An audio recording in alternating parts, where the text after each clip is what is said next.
Let's go down to Kokomo. Day 15, Friday the 30th of October, Boston. It turned out that I hadn't adjusted my watch yesterday, so when I awoke at 5:45 a.m, I had more than a few hours to spare before my shift started at 8:40 a.m. Instead of going to the gym, I lay in bed reading over some of these accounts. To be honest, I'm delighted I've written them, as I couldn't even remember doing half the stuff. So full is my brain of new information. With an early start to the day in the casino, I was left to stare at the slot machines, as most of the candidates for a game of blackjack were still in bed at that hour.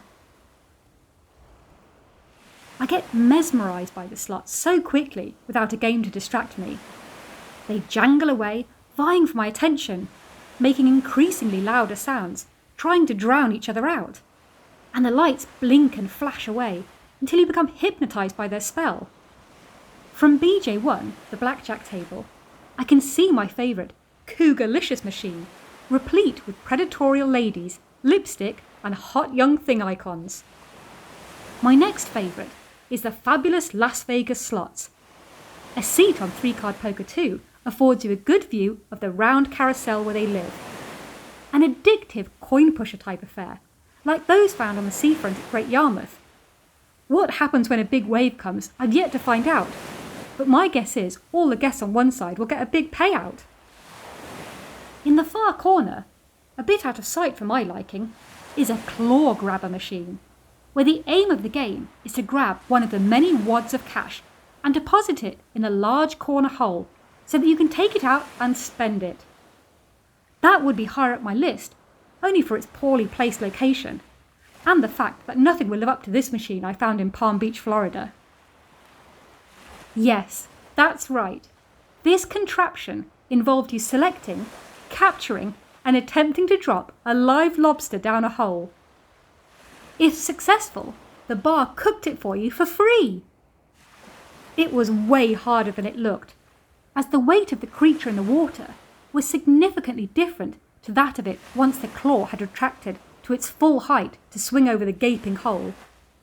More times than not, the poor animal just went plunging back into the tank.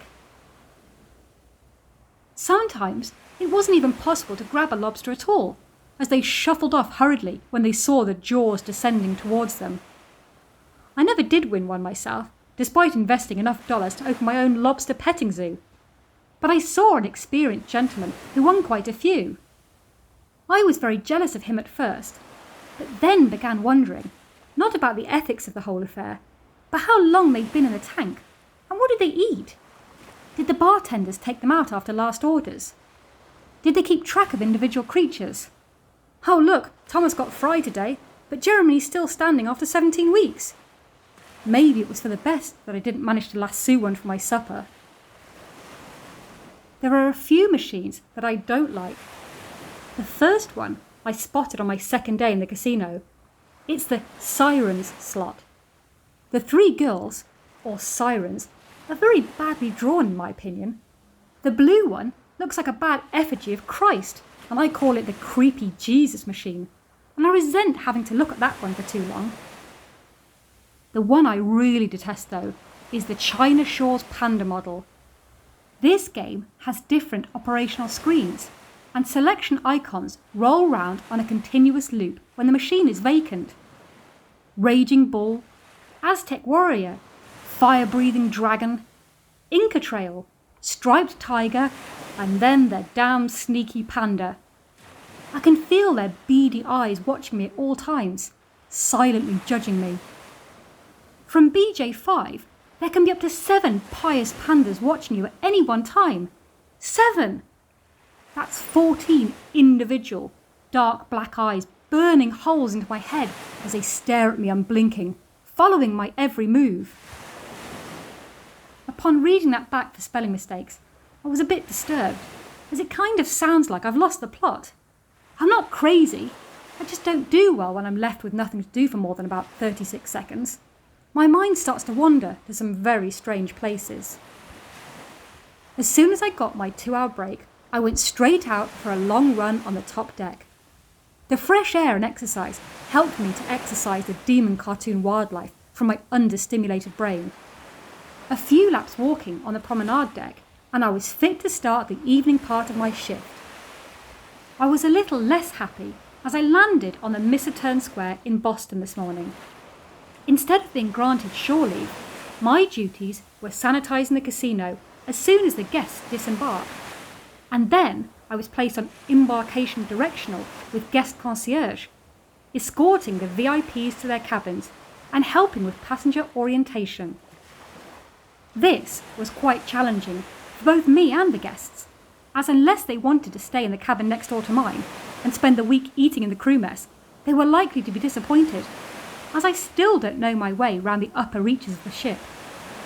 In fact, before today, I'd only been to decks 2, gym and the uniform store, deck 3, my home, deck 4, the I-95 corridor, deck 5, the crew mess, deck 6, the casino, deck 7, home of my life raft and life jacket, and deck 13, the jogging track. All of the people I had to escort had cabins located on decks 8 to 12, so it was a bit of an adventure as I tried to deposit them in the right spot. I was given a map, but needed a compass and a GPS to go with it. It turned out that 90% of my flock had been on the Dawn at least once before, so they were able to help show me around.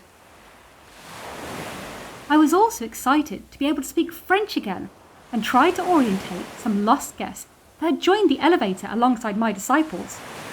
I babbled away, asking them which floor they wanted and where they were headed, but they just kept looking more and more confused. I know it's been a couple of weeks since I spoke French, but I can't have got that bad, surely. It turns out that the petrified citizens were actually Spanish, so I had no clue what I was going on about. Español, d'accord. Hola, ¿cómo estás? And all that. We do have quite a few real French-speaking guests in our midst from Canada. I helped 2 different sets of groups get where they needed to go. It turns out that apart from the hotel director Alain, who's actually French, plus a smattering of Mauritian crew, no one else speaks French on the ship. I told my newfound friends to call me or come to the casino if they needed anything. I doubt I'll actually be able to help them, but at least I can find someone who can help and translate for them. I also met some Australians who'd flown 19 hours to be here with us. Hardcore, guys. I ended up having a lot of fun. I think my colleagues hate me because I enjoy working so much. Swiping on and off the ship numerous times and walking up and down the gangway, grinning like a loon. Bestowing welcoming greetings at the queuing masses. The excitement of the holidaymakers is infectious, and I wasn't fussed about not being able to head into Boston itself. But for the fact I still don't have a costume for tomorrow night's Halloween dress-up, which is looming large. I might have to see if I can befriend someone in the show and borrow some attire for the night. Otherwise, at this rate, I'll be forced to go as Lady Godiva. And that's all for day 15. Thanks for listening. Be sure to tune in for day 16's antics tomorrow. Same time, same place. Well, not literally, because this ship never stops. Be sure to subscribe so you never miss a day. And if you're enjoying it, like and share it too. Thank you!